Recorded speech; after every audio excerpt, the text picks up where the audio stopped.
Hi everyone, this is Dom Bettinelli, CEO of StarQuest, with a special message as we approach the Christmas season. This past year, the StarQuest network has continued to expand our mission of exploring the intersection of faith and pop culture through our many entertaining and informative programs. Now we need your generous financial support to reach new audiences with more of the life-changing and uplifting programming we've been creating for more than a decade. That's why it's very important that we hear from you this Advent and Christmas, the time when nonprofits receive most of their support for the year. If you are already a supporter of StarQuest, we thank you and ask you to prayerfully consider increasing your support at this time. If you're not yet a supporter, please become one now. Every gift counts. Could you give $15 or even just $10 per month? Whatever level of support you can offer, please show your support for SQPN this Christmas. And remember that your gifts may be tax deductible. Just go to sqpn.com/give. That's sqpn.com/give. May God bless you this Advent,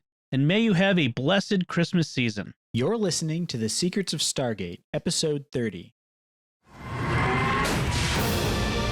Lieutenant West, Jackson has identified the seventh symbol. All right, here we go. We are about to try to make a connection. All we gotta do is bust out of here, commandeer the ship, and fly on home. Indeed. You say that a lot. I know that this could be dangerous. But this is our job, right? It's what we signed on to do. It was never about going home. It's about getting us to where we're going. Hi, I'm Jack Berrezzini, and you're listening to The Secrets of Stargate, where we talk about the hidden meanings and deeper layers found in the Stargate movies, TV series, and more. And joining me today are Father Corey Stika. Hi, Father. How's it going, Jack? It's going well. And Lisa Jones. Hi, Lisa. Hey, Jack. And Victor Lambs. Hey, Victor. Hi, Jack. All right. Today on Secrets of Stargate, we are discussing the secret of Stargate. We're talking about the 9th episode of Season 2, which is Secrets. Secrets. Secret. It's been a year since Daniel promised Kusuf to return to Abydos with Sha're. He has not been able to accomplish this. He and Teal'c return to find Sha're is there and is very pregnant with Apophis' child, and is in control of herself while the Goa'uld within her sleeps for the duration of the pregnancy. She goes into labor, and Daniel and Teal'c must protect her from Heru'ur while she gives birth. Meanwhile, Jack and Sam have gone to Washington to accept a commendation from the president. We get to meet Sam's dad, who is really gunning for her to go into NASA. We discover that someone has leaked information about the Stargate program to a reporter who, after telling Jack that he is going to go public with the story, dies mysteriously. After returning from Washington, Jack and Sam go through the gate in time to save Daniel and Teal'c from Heru'ur. Hasuf is able to hide Apophis' son before Apophis returns to take Sha're back with him. And we get to see that Sha're, though seemingly back under control of the Goa'uld, may still be in control of her body. It was a very densely packed episode. I liked it. I liked it both halves. There was a lot going on. Yeah. A couple of good storylines, of course. You know, this is one of the ones that it really advances the plot again, you know. After a couple of fluff episodes, it's kind of nice to have something that really advances the plot. Yeah, definitely. I like that a lot. It's good to see Sha're again, not in the best of circumstances, but it's nice that they're starting to pay off that plot. Yep. So yeah. What were your thoughts on the episode, Father Corey?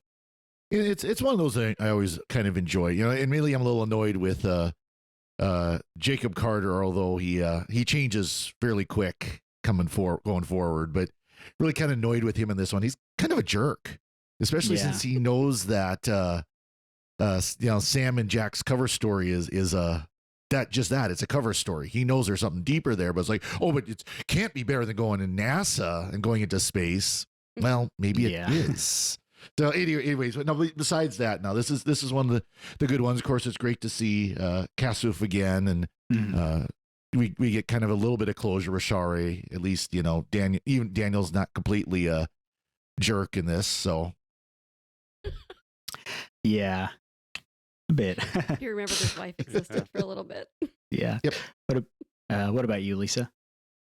Yeah, I agree. This one has a lot going on. And what's cool about it is that these storylines pay off later. I mean, these are not storylines that are just happening and then get dropped. There's so much here that then we get to see and 2 episodes, 3 episodes, a season, 2 seasons. And so there's a whole lot more to come, especially about this Share's baby. So yeah, definitely. And Jacob Carter, who becomes, one of my favorite characters, honestly. He really even does. though he's a little jerk dad here.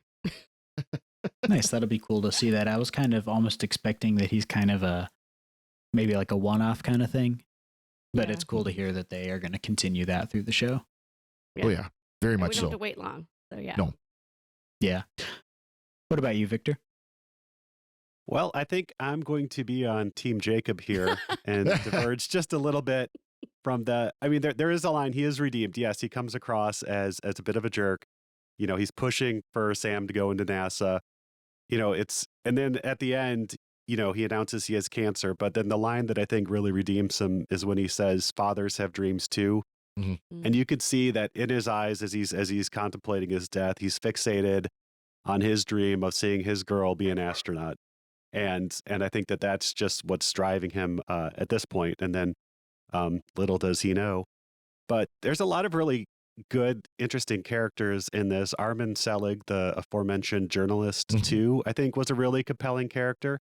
It would have been nice if they'd kept him around a little bit longer. Yeah. So my favorite part about that is that is the same actor, Chris Owens, who plays Jeffrey Spender from the X-Files. And you really get like an X-Files kind of vibe from the whole like secret government experiment that the reporter is going to go public on. So it was fun to see that kind of crossover going on. And I wondered too if his name was an anagram for something. And so I looked it up, and you're not likely to find this on Gate World, but Armin Selig is an anagram for snail grime.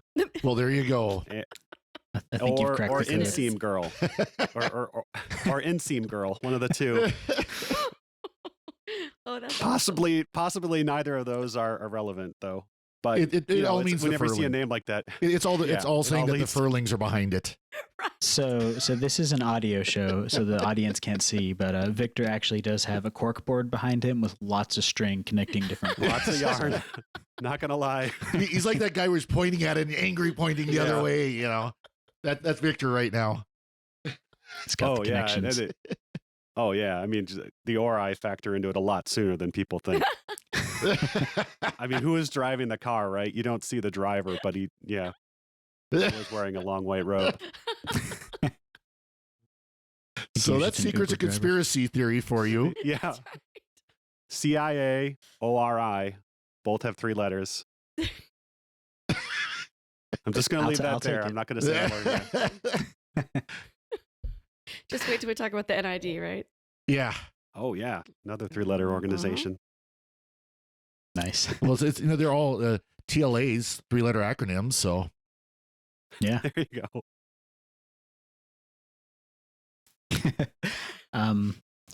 It's this episode also does continue the trend of Daniel just kind of coming across as a jerk. So he meets his wife, he gets back to Abydos after a year, and Hasuf is there, and Shari is there, and is pregnant with Apophis's kid, and he doesn't really it's understandable that he would be suspicious, but he kind of right off the bat does not really show any sort of compassion for this horrible traumatic situation that she's going through. And he warms up to it, but it just kind of continues that whole Daniel Jackson is, I don't know, not the most compassionate guy. I mean, it's center of the team. At first, there you go. Yeah. At first, I kind of excuse it until he gets the riot act read to him by Tilk, because he's shocked. I mean, all of us, he's going to, he has to go to his father-in-law and basically say, "I lost your daughter, and I can't find her. And by the way, she was taken over by an evil slug, and there she is, and she's very pregnant, ready to give birth, pregnant." So I can understand his shock, but I like it where I love that scene where Teal'c just basically you get your butt back in there and you talk with her basically. Yeah. Yeah. And note to self, don't ever play poker with Kasuf, because Daniel shows up. He's like, "Yeah, I can't find your daughter." And he's like, "Oh, so you have returned without her?" And he's like, "Yeah, it's going to take a while to find her." He's like, "Oh, this is disappointing." And then he turns around, ta-da! Yeah. And meanwhile, there's no hint that he's up to that point that he's letting anything on to Daniel. But That's That's funny.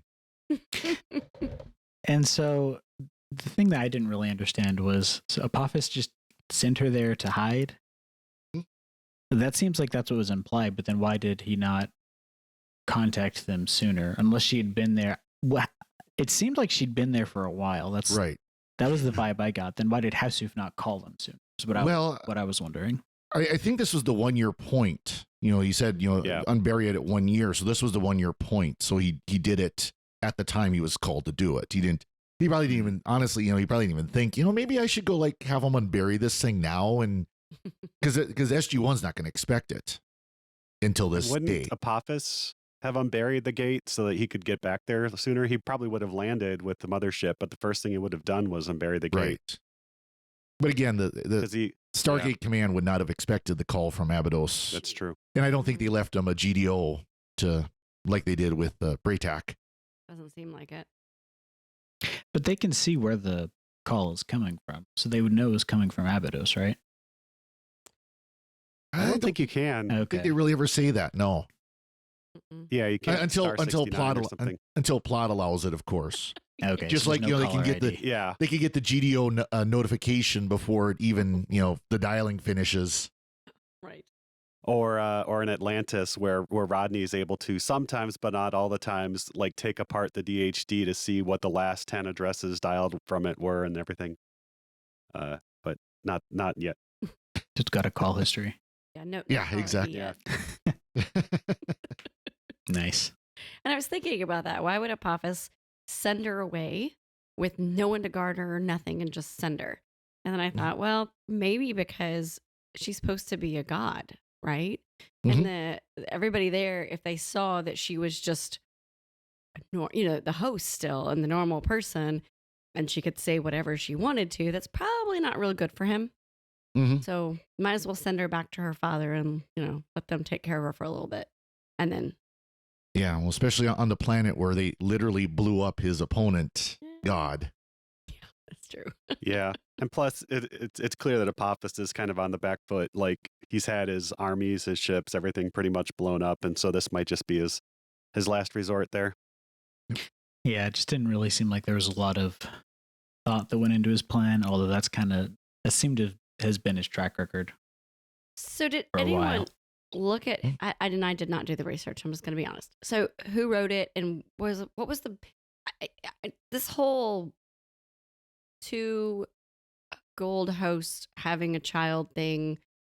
Did y'all read anything about where this came from? Because it seems kind of just to pop up, haven't seen Shara in a year, and oh look, now she's pregnant and her gold host did something crazy that no one does. And I just wondered if anyone knew where that plot kind of originated, came from. I mean, it pays off for us, but now it was written by Terry Curtis Fox, who I don't know.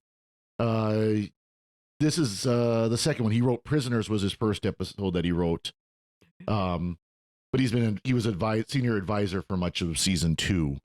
Now they do later on play out the child. Mm-hmm. And that's great. I mean, yeah. It becomes a very serious part of the plot. But as far as was this something they had thought deep, I don't know. I don't really get that sense that it was something that was they thought, oh, we can make this a whole thing beyond there. Right, because we don't talk about in this episode what we learn about the child, what makes the child so unique and special, and why Harrower is looking for it and all of that. No, they really don't. Mm-mm. I guess I kind of wondered if it was because the actress playing Shari was really pregnant, and was this like a way to write her, you know what I mean? Write her pregnancy into the storyline. Right. Yeah, because the actress was actually pregnant with Michael Shank's child. Yes. Literally. Oh, I didn't know they were actually married. Yep. Interesting. Did not know that. Yeah. It's kind of like in Deep Space Nine where Kira, the Na'vi visitor, was pregnant with Alexander Siddig's kid at the time, and they worked that into the plot to much comedic effect. Yeah, it seems like a lot of that stuff was at least in this episode, the way it's put in there is very much just for plot convenience. Like they have the secret gold kid, but the host regains their consciousness for the duration of the pregnancy. But Apophis is not going to guard her at all, so she can say whatever she wants. And it seems like there's a lot of holes in that, but Yeah. A lot of timing coincidences too. I mean, it's like, oh, I think we're all resolved. We're gonna go, and then all of a sudden, it's like, oh, she's going to labor. Oh, Harrower's here. It's like seriously, like all within the 5 minutes. But some days are like that, even on Abydos, I guess. Yeah. If you think about it, that was a lot because usually it's like, oh, we're just gonna get away, and you kind of expected them the first time you see it to like, we're gonna go back to Cheyenne Mountain, and it's gonna turn out differently, right? But then she has the baby, then Harrower shows up, and then Apophis shows up, and it's just, I don't know, just kind of a little more crazy. Well, it's kind of like, okay, start dialing the gate. Oh, let's stand around for a little bit. Huh, I hear something. Maybe we should dial the gate a little faster. No, I think we're okay. Like, hit the buttons, go. There is a lot of walking when you need to be running going on. Yeah. She was pregnant. She was very pregnant. Yeah. Still dial the gate quickly. Yeah. And there was some really good actions like beats in the when they're taking over the gate room from Harrower, and Apophis is dialing in, and Teal'c is incognito and just throws one of the other Jaffa into the vortex. You know?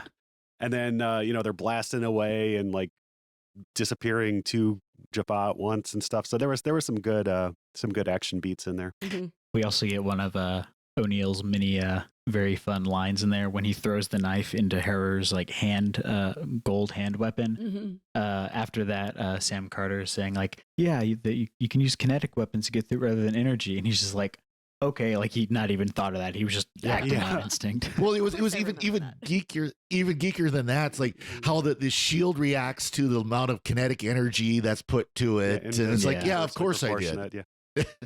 Yeah. He didn't say it's all in the reflexes though, which I was disappointed as a Jack Burton fan. Nice. Yeah. Yeah, I think the B plot to this episode is actually the more interesting one. Oh, definitely. Yeah. Where we Which get one's the B plot again?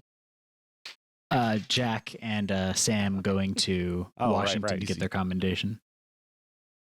Although it's kind of a 1 second. I've got to stop my cat. Oh yeah. This is part of the conspiracy theory. I'm a little congested. I can do my Eric Avari impression as Kasif. Let's see how this works. Hello, good son. You have come back to us after many months away. Where is my daughter? What news have you of her? I don't know. Don't quit your day job. No, I won't. Yeah. I could probably get a job on the French animated Stargate series, but that was. Oh yes. I tried to watch like one episode of that series and went nope. So anyways, we've finished talking about the whole episode. Thanks for listening. Yeah. Oh, good to go. Yes, we got a Maine Coon kitten, and she is very big and very, very energetic.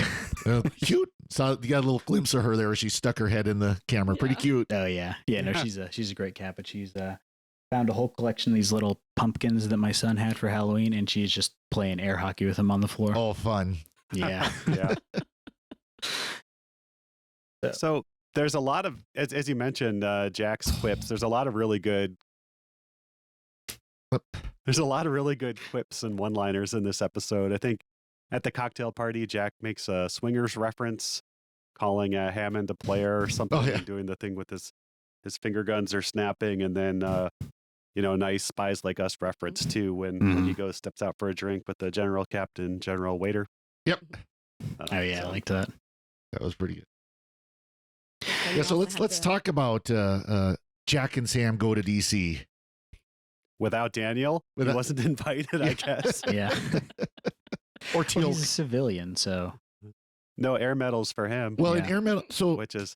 By the way, air medal is a real thing. It is an actual medal given out by not just the Air Force. It's all it's a joint medal, but it's only for military members. So Daniel Teal'c couldn't get it. It's one of the higher ranking medals. I mean, it's not as high as like a Purple Heart or something like that. I mean, but it's a higher ranking medal. but it's a meritorious achievement while participating in aerial flight.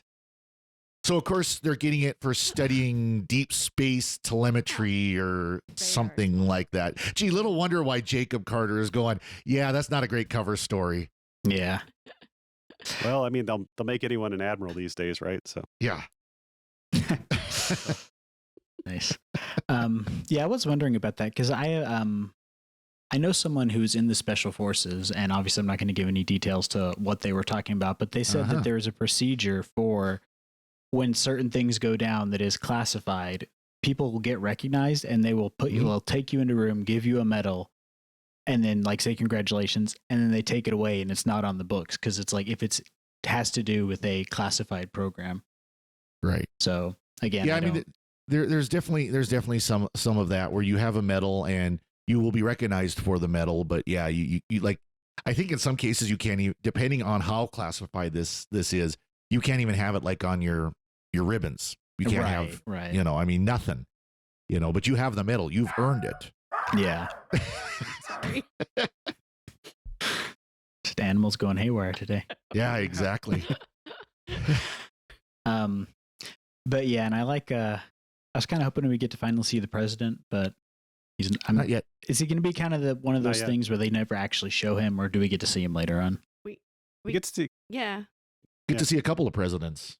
Yeah, that's what I was thinking too. Yeah, including one we've already met. Real president. I mean, they're not like characters No, who we actually have as presidents. So yeah. Right. Nice. That's fun. Yeah, and it was cool to meet Sam's dad, and I'm kind of with you on that, Victor. You get like his attitude kind of makes a lot more sense once the revelation that he has cancer comes out, because his whole thing is he's kind of viewing his life as it's going and wanting to see his daughter be able to accomplish these things. Right. So they do a good job of humanizing him while also setting up a believable kind of back and forth with him and Sam.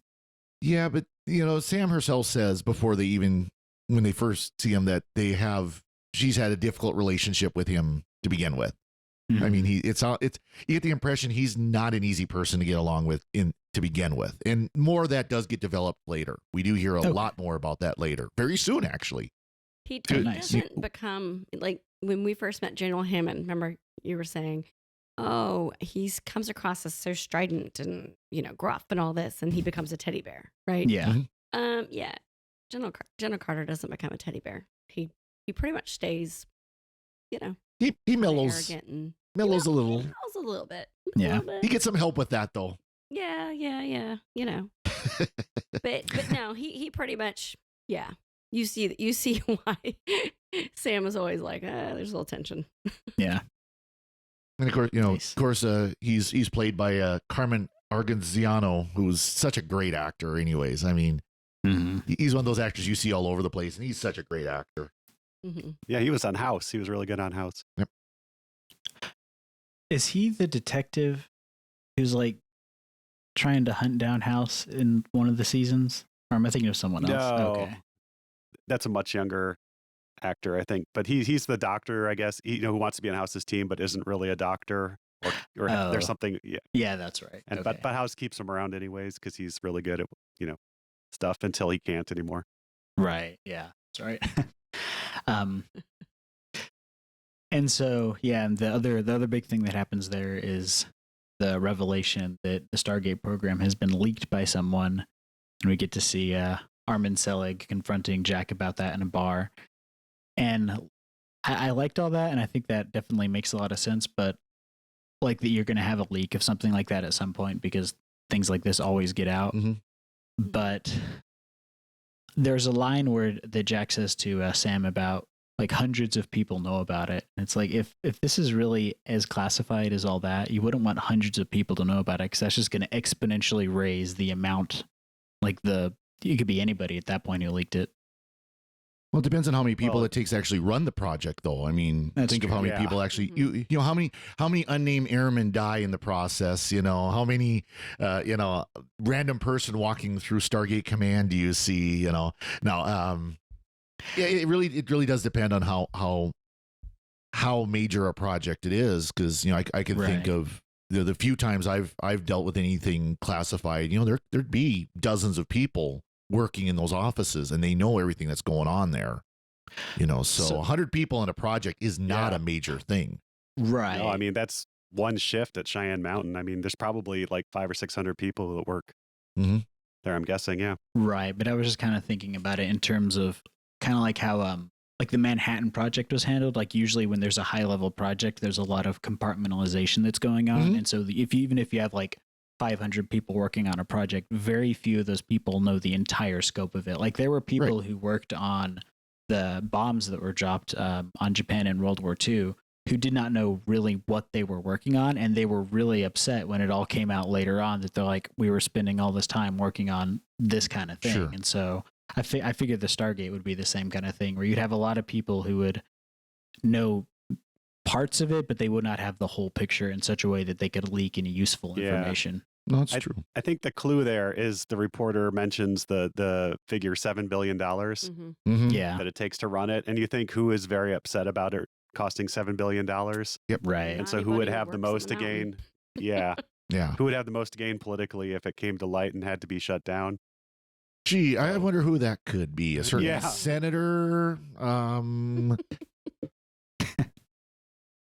Yes, we're talking about Senator Kinsey. Yes. Yeah. Yeah. If you think about his staff and then you think about the Pentagon people, I mean, it is pretty broad if you think about it. But it is true though that a lot of these projects like this, when I was in the Air Force, I did have top secret secure compartmental SCI. Yes. I can't talk tonight apparently, but I did have above top secret security clearance, and it was you see only this little bit of information you need to see to do your job, and that's it. Compartmentalized. There you go. Yes. Secure compartmentalized information. And so I feel like you'd have like even the airmen who are the guards, they would just guard a room and they would not have access to whatever was in that room, that kind of thing. Possible. Yeah. Again, yeah, I don't know. They blab over the loudspeakers like off-world activation, aliens coming through, spaceship in orbit. You pick up something, you'd be like, huh, this is not like, we're not just tracking Santa Claus here. Yeah. Oh, gee, we had another day where the self-destruct has been activated. Oh, well. Yeah. Hope it doesn't happen this time. Yep. It's just a drill. Couple of good lines from Jack though, where he's been talking with Sam about I can fly halfway across the galaxy, but I can't get across DC. And of course, the Armin says, "Oh yes, what's this?" Plays a recording of it. Oh yeah, the C5 Galaxy. It's the biggest plane we have. And it's like, nice. yeah, sure. Mm-hmm. And then of course there's the famous, make sure when you spell it, it's O'Neill with 2 L's. There's an O'Neill with 1 L, and he has no sense of humor at all. Yes, hanging a lantern on the Kurt Russell. Yep. Mm-hmm. Yeah. I think Jack's funniest moment though is after he arrives on Abydos and the gate immediately starts to dial in again and Harrower's running around, everything's going crazy, and then Daniel just goes Apophis, and Jack goes, what? Yeah. And then they all have to hide. But okay, so this is another thing for my conspiracy wall. When Teal'c zats Amonette / Sharae, it plays the sound of 2 zat bursts. It did. There's 1 beam, but potentially 2 energy pulses going down that single beam. So I assume Teal'c knows that like it would take 2 zats to stun a Goa'uld. I think they had to do that with Skara earlier or something. But I was like, did he know that, or did he really just like try to kill Amonette and Sharae because he's just like Daniel just keeps talking about it all the time and yeah, could be. I watched that like 3 or 4 times. Yeah, I did notice that too. At least. I was wondering At about least. that. Yeah. I noticed it because I actually connected my AirPods to the TV, and so I was making dinner, and so I'm listening to it, and I heard it, and I went, wait, what? I just heard 2. And Did he I just turned double around and tap looked up. her? Yeah. He's using the Zombieland rules. Yeah. Yeah. Zombieland. Yeah, I did notice that one too. So glad it wasn't just me. And I don't know why they like Harrower so much, but this is like the second time Jack had a chance to just like straight up kill him the first time being on, Thor's chariot planet, and doesn't. It just like, I don't know. Yeah, it just like they seem like they're just keeping that guy around for. He was aiming for his head, but he actually just hit his hand instead. No. Yeah, but then the shield starts to weaken, and you can. I don't know, but it's just. Yeah. I don't know, and I just got the same vibe from him that I got last time. It's just I cannot take that guy with that goatee seriously in that armor. I'm like, that's just some dude you picked up at a biker bar and put in space armor. Yeah. Did you notice that? No, watch. He's probably a member of the Royal Shakespeare Company or something. Yeah. He's done like he's done like 20 seasons at Stratford. He's got a goatee. He's got to be evil. I mean, that's true.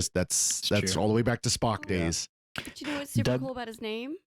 Mm. It's my nephew's name. Really? Douglas Arthur. This guy's name is Douglas Arthurs. But yeah, I mean, interesting. Very nice. Wow. He played Brick Thug #1 on Arrow. There you go. I'm vindicated. That's where I know him from. No slight meant to Douglas Arthur's acting abilities. I just can't take him seriously as a space alien. He's been on X-Files. So this is a lot of X-Files alum in this Smallville. Chronicles of Definitely, Riddick. yeah. This is a Lightning Force. Mm-hmm. But I'm not seeing my favorite show that a lot of Stargate alums have been on, which is Nightman. Oh, but Viper. Viper makes a... No, he was on Nightman. Awesome. Yes. You could fill out that bingo card. The flying superhero who is a smooth jazz saxophone player. Yes. This just made my whole day. That's amazing. No, and it's like, I can't remember too much about it, but I think it's like one where like the superhero flies wrong. Like you either fly arms out, right? Or you fly standing up to show that like you're like awesome, but you don't fly at like a 45-degree angle. And I don't know if he did that so he could play the saxophone while he was flying. I haven't seen the show in like almost 30 years, but yeah. So looking over his Douglas Arthur's IMDb page, I feel like he was definitely typecast as the kind of character I'm thinking of. He's Charlie, the angry bank robber. He's Skinhead Man.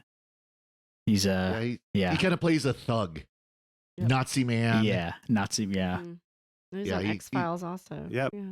No small parts. Nope. Oh yeah, his Smallville character. This is definitely a thug named Snake. Yeah. The name Snake. And of course, he was born in Regina, Saskatchewan, where that's pretty not thuggish territory. I know nothing about Saskatchewan, so I'm not sure if that was Me either. meant in humor or not. Saskatchewan is north of Montana and looks like Montana. Regina isn't even the biggest city in Saskatchewan. Because they were going to get lots of nasty letters from all the Saskatchewanese. All three of them. Yeah. I mean, in the entire province. Is there some sort of rivalry between Montana and Saskatchewan? No, Saskatchewan is one of the prairie provinces. Like I said, it's north of North Dakota and Montana, and it gotcha. Pretty much it's the North Dakota and Montana of Canada. So nice. Okay. I was wondering if it was like a Frostbite Falls, Minnesota thing where like on Rocky and Bullwinkle, the U.S. kept pushing it into Canada and Canada kept pushing it back into the U.S. Well, to anyone who's listening from Saskatchewan, we love you. Yes. Yeah. Enjoy the show. And say hi to Douglas Arthur's for us. Yeah. It's like that, like Simpsons, where Bart goes down and goes and offends Australia, so they have to go and apologize, but they've got I almost said, I'm going to go talk to my member of parliament. And he goes across the fence. I need to talk to you. It's like his neighbor is his member of parliament. Oh, yeah. So you've played Knivesy Spoonsies before. Nice. Hopefully none of our, network brethren from down under listen to this podcast, or that accent might have just... they do, and I'm sure Lindsay will let you know. That'll be a feedback. You're just dying. And by the way, you can listen to the Catholics of Oz on SQPN, where I'm sure they'll talk about what they think about Victor's accent impersonation. Yes. And as they say, let's go science. Yes. Yeah. Nice. Yeah, overall, very, very plot-packed episode. Oh, yeah, one more thing I wanted to talk about, though, was the mysterious death of Armin Selig. Mm-hmm. Is that It was purely an accident. Purely an accident. Right. Purely. I mean, you just happened to no stop accident. and yell back at Jack O'Neill from the road, a busy road. I mean, Yeah. Yeah. I think it was supposed to be a bus or something, but they couldn't afford a bus, and so you got that green Pacer or whatever it was, like a Ford Tempo or whatever. Yeah, it was like a Mercury or whatever. Yeah. Yeah. Oh, and Daniel Jackson is a Deep Space Nine fan. Hmm? Because at the end he quotes Nog at the end when they're all asking him, "So Daniel, are you all right?" He goes, "No, but I will be," which is a callback to Deep Space Nine when Nog, it's only a paper moon where spoiler alert for anybody who's not watched Deep Space Nine. He's injured in battle and goes through PTSD, seeks refuge in a very awesome holodeck program. Has to go through some stuff. As he comes out, his friends ask him, "Are you all right?" He says, "No, but I will be." And that, I think, aired a year before this episode. I was just looking up to see what. Oh, nice. Yeah, that It's Only a Paper Moon aired end of December 1998, and this aired. Actually, no, this aired first. This aired August 21st, 1998. Ooh, maybe they. So Nog called this one. Oh, wow. Yeah. So Nog is an SG-1 fan. There you go. That's what he's doing while he's hanging out with Vic, watching SG-1 reruns. That is a great episode, by the way. Oh, it is. It's one of my favorites. Yeah. That's one of the definite watches of DS9. Yeah. That one and The Visitor give me chills whenever I watch them. Mm-hmm. Yep. Awesome. Do you have any other thoughts on the episode, Father Corey? I think I got everything I wanted to talk about. For this is another one of these episodes. For the grief we give it, it is really one of the good episodes. Yeah. Sets up so much. Yeah, I'm excited to see where these plot threads go, and I like that they're keeping that all moving forward instead of just forgetting about it. Yep. What about you, Lisa? Okay, for the Jack Sam shippers out there, when he brought her her drink, he said Sam, which he only calls her Sam like a handful of times. So put that one on the tally. Oh. Add it to the board, Victor. Yep. Yeah, I'm just going back through. Which it was a good one. I've heard nothing about you, he said. Yes, that's right. Yep. Which if you're trying to impress a lady, I imagine saying "I've heard nothing about you" to her parents would be a good way to go about it. Not, but I don't know. Nice. No, I don't know. And then you could we also didn't get to see Sam, and you could also say they got to travel to DC together. We didn't get to see all that, but we'll go with it. Yeah, obviously cozy enough to talk about this top secret government program in a public place. Well, they're just walking down the street together. Yeah. Yeah. Yeah, definitely. It's also maybe not such a good idea anymore. Yeah. What about you, Victor? No, I think we covered everything. Yeah, it's a good action-packed, plot-packed episode, and it does pay off. So, yeah, stay tuned. Keep listening to the podcast. Mm-hmm. Same. Also, you are nothing. Your world is nothing. You will serve me. I just wanted to leave that out there. You should get that on a coffee mug. I should. Yeah. That'd be great.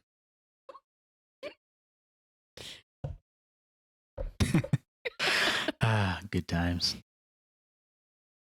All right. On that note, we'd like to take a moment to thank our patrons who make it possible for us to create The Secrets of Stargate, including Alfredo M., Elliot J., Wyland F., Maria D., and Jacob H.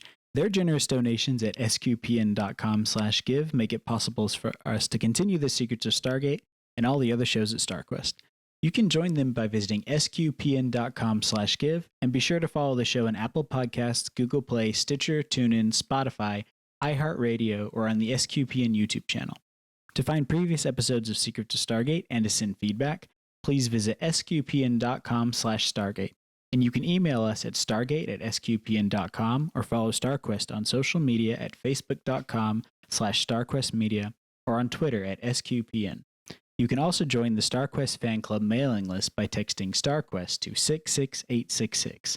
Send StarQuest to 66866.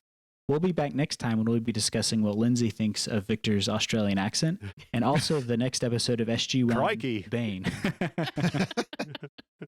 Yes, my accent is the bane of Australians everywhere. Next episode is Bane. Bane. Yeah. Yep. And until then, Father Corey, thank you for joining me and sharing the secrets of Stargate. Thank you, Jack. And Lisa Jones, thank you as well. Thanks, Jack. And Victor Lambs, thank you too. Thanks, Jack. And once again, I'm Jack Berrezzini. Thank you for listening to Secrets of Stargate on StarQuest.